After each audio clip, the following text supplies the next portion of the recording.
اور انعامات دیے جاتے ہیں، اچھے اچھے انعام دیے جائیں گے آپ کو، نایاب قسم کے انعام دیے جائیں گے۔ سوال کوئی باہر کا نہیں ہوگا، نہ لکھنے والا ہوگا نہ دوسرا کوئی سوال، بس یہی ہے کہ سوال آپ سے پوچھے جائیں گے کہاں کہاں جہاں زیارتوں پہ اسی میں سے پوچھا جائے گا کون کون سی جگہ، مثلا سامرہ کے بارے میں، کازمین گئے تھے تو وہاں کون امام تھے، یعنی آسان سوال بنائیں گے، پیپر سے آسان رہے گا۔ یہ ہے کہ کوئی اگر سے کچھ گھوس مل جائے گا اور آسان ہو جائے گا۔ ہم لوگ جمکران آئے ہیں، یہ جگہ کا نام جمکران ہے۔ حسن جمکرانی، ان کے خواب میں امام زمانہ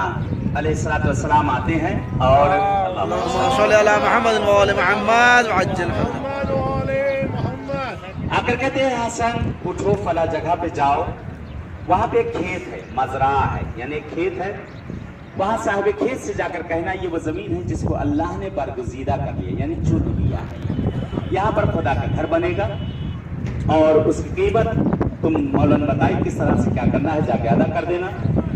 تو کہیں گے وہ کہاں سے کہاں تک، تو ان کو بتا دینا کہ وہاں جب جاؤ گے وہاں ایک چین لگی ہوگی، وہاں ایک حد معین کی جا چکی ہوگی کہ وہی حد جو ہوگی وہ مسجد کی حد ہے۔ اور اس کے بعد آیت اللہ حائری یا دیگر ایک عالم دین مجتہد کے لیے ملتا ہے کہ کہا کہ ان کے پاس جانا، ان کے اندر ان کے پاس رقوم شرعیہ ہے، وہ رقوم شرعیہ ان سے لے لینا، اور فلاں جگہ پہ جانا کہ وہاں پہ ایک چرواہا رہتا ہے، اس کے یہاں سے ایک بھیڑ لینا، جا کر بھیڑ خریدنا، لوگ انکار کریں گے اس جگہ کا، تو ان لوگوں کو لے کر آنا جو اس بھیڑ کا گوشت کھائے گا،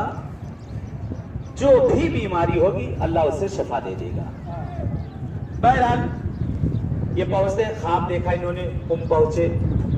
وہ مجتہد کے پاس، ان کے پاس جاتے کہتے تم نے اتنی دیر کیوں لگا دی، ہم اگر آپ کوئی پیغام مجھ کو بھی دیا گیا ہے، چلو چلتے ہو زمین،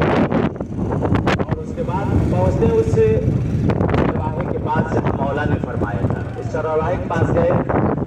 تو بھیڑوں کا غلہ تھا، غلہ کہتے ہیں وہ والا نہیں، غلہ جو کھایا جاتا ہے، غلہ اسے کہتے ہیں جہاں بھیڑ باندھی جاتی، سارے بھیڑ جو اکٹھا ہوتے ہیں اس کو غلہ بولا جاتا ہے، جھنڈ، اپنی زبان میں اردو جھنڈ، لیکن مین اس کا لفظ جو ہے غلہ کہا جاتا ہے، بھیڑوں کا غلہ، بھیڑوں کا جھنڈ تھا۔ وہاں پہنچتے ہیں، پہنچنے کے بعد انہوں نے جب کہا کہ یہ بھیڑ اس میں سب کو چاہیے، تو کہا لے لیجیے جو بھیڑ دیکھا